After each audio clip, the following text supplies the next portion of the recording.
अस्सलाम वालेकुम। सिंधी इन्फो सां गॾु आऊं आहियां अब्दुल क़यूम। सिंध या पाकिस्तान जी तारीख़ में जॾहिं बि सियासी तजियो थींदो PPP उन जो अहम हिसो रहंदी। हिन वीडियो में तव्हांखे पाकिस्तान पीपल्स पार्टी जी दिलचस्प मालूमात ॾींदासीं। वीडियो खे लाइक ज़रूरु कंदा। अचो त हलूं था वीडियो जी तरफ़। पाकिस्तान पीपल्स पार्टी हिन वक़्तु पाकिस्तान जी 3 नंबर वारी पार्टी आहे। क़ौमी असेंबली में 342 मां 55 सीटूं PP वटि आहिनि। सिंध असेंबली में 168 मां 99 सीटूं PP वटि आहिनि।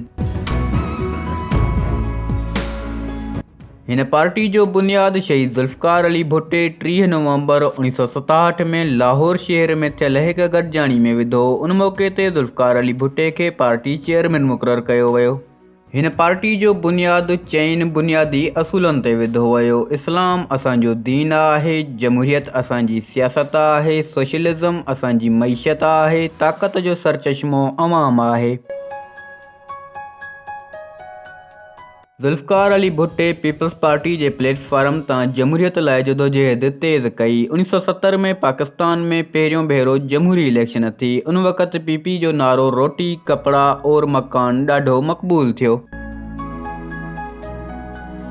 1971 खां 1977 जे दौर में PP मुल्क में केतिराई तारीफ़ जोगा अमल कया, जंहिंमें पाकिस्तान जी पहिरीं steel mill, Tarbela dam, sugar मिलनि ऐं सीमेंट फैक्ट्रियुनि जो क़याम, पाकिस्तान जी बका लाइ जोरी प्रोग्राम। पाकिस्तान जी तारीख़ में पहिरियों भेरो हिकु मुतफ़िक़ा आइन आंदो ऐं लाॻू कयो वियो। 1971 जी जंग खां बाद भारत जी क़ैद मां 90,000 फ़ौजियुनि खे आज़ादु करायो।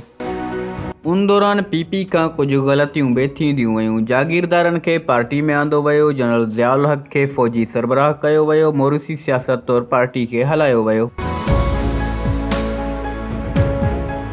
1977 में हिकु दफ़ो ॿीहर इलेक्शन थी। उन वक़्तु अपोज़िशन में वेठल पार्टियुनि पाण में इतिहाद करे पाकिस्तान नेशनल अलायंस जोड़ियो, जीअं PP खे हाराए सघिजे। उन इलेक्शन में PP क़ौमी असेंबली जी 200 सीटनि मां 155 सीटूं खणी कामयाब थी वई। पर PNA नतीजनि खे क़बूल न कयो ऐं मुल्क में इंतशार फैलिजी वियो, जंहिं सबबु फ़ौजी आमिर जनरल ज़ियाउल हक़ 4 जुलाई 1977 में इक़्तिदार ते कब्ज़ो कयो। 1977 में जीअं भुट्टे साहब खे क़ैद कयो वियो त बेगम नुसरत भुट्टो खे पाकिस्तान पीपल्स पार्टी जो चेयरपर्सन मुक़ररु कयो वियो। बेनज़ीर भुट्टो खे पार्टी जो शरीक चेयरमैन बणायो वियो। अवाम जे पसंदीदा लीडर ऐं PP जे बानी ज़ुल्फ़िकार अली भुट्टे खे जनरल ज़ियाउल हक़ जी साज़िश तहत अदालती हुकुम ज़रिए 4 अप्रैल 1979 ते फाही ॾिनी वई। भुट्टे साहब जी शहादत ते अवाम सख़्तु एहतजाज कयो। ज़ियाउल हक़ जो मौत 17 अगस्त 1988 ते C-130 जहाज़ तबाह थियण सबबु थियो। ज़ियाउल हक़ जे मौत खां बाद मुल्क में ॿीहर चूंडुनि जो सिलसिलो जारी थियो। 1988 वारी चूंड में PP कामयाबी हासिल कई। बेनज़ीर भुट्टो इस्लामी दुनिया जी पहिरीं औरत वज़ीर आज़म तौरु हलफ़ खयो। हमेशह जीअं उन हुकूमत खे बि मुदो पूरो करणु न ॾिनो वियो। 6 अगस्त 1990 में सदर इसाक़ ख़ान चूंडियल हुकूमत खे ख़तमु करे छॾियो। 1990 में ॿीहर इलेक्शन थी। हिन इलेक्शन में PP गॾियल इत्तेहाद पाकिस्तान डेमोक्रेटिक अलायंस जे नाले सां हिसो वरितो, पर नाकामी मिली। इस्लामी जमहूरी इत्तेहाद, जंहिंजो अॻुवान नवाज़ शरीफ़ हो, उहो इत्तेहाद अक्सरियत सां कामयाबु थियो ऐं नवाज़ शरीफ़ वज़ीर आज़म थियो। 1993 में हिकु दफ़ो ॿीहर PP खे इक़्तिदार मिलियो। उन वक़्तु PP जी हुकूमत ते करप्शन जा इल्ज़ाम लॻा। नतीजे में पार्टी जे ई चूंडियल सदर फारूक लगारी 1996 में असेंबलियूं टोड़े PP जी हुकूमत ख़तमु कई। 1997 जी चूंडुनि में नवाज़ लीग कामयाबु थी हुकूमत ठाहे वरिती। 1999 में उन हुकूमत जो बि जनरल परवेज़ मुशर्रफ तख़्तो ऊंधो करे इक़्तिदार ते कब्ज़ो कयो। मुशर्रफ 2002 में आम चूंडूं कराए 2007 ताईं इक़्तिदार में रहियो। मुशर्रफ पाकिस्तान मुस्लिम लीग काफ़ नाले जमायत ठाहे पंहिंजी हिमायत में उन खे इस्तेमालु कयो। इहो समूरो अरसो पाकिस्तान पीपल्स पार्टी जी क़यादत मखदूम अमीन फ़हीम वटि हुई, छाकाणि त बेनज़ीर भुट्टो दुबई हली वई। संदसि वर आसिफ़ अल ज़रदारी 2005 ताईं जेल में रहियो।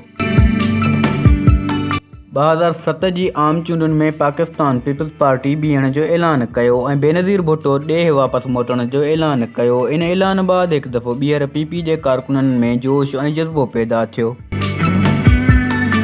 18 अक्टूबर 2007 ते कराची में मोहतरमा जो लखें माण्हुनि इस्तक़बाल कयो। उन वक़्तु दहशतगर्दी जे हमले में 150 खां वधीक कारकुन शहीद थिया। मुल्क में दहशतगर्दी बावजूदु बेनज़ीर भुट्टो मुल्क जे नंढनि वॾनि शहरनि में जलसा ऐं जलूस शुरू कया।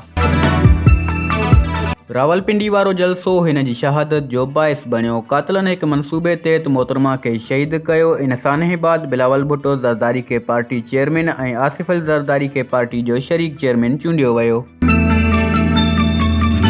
2008 जी इलेक्शन में पाकिस्तान पीपल्स पार्टी कामयाब थी, जंहिंखां बाद आसिफ अल ज़रदारी मुल्क जो सदर ऐं यूसुफ रज़ा गिलानी वज़ीर आज़म थियो।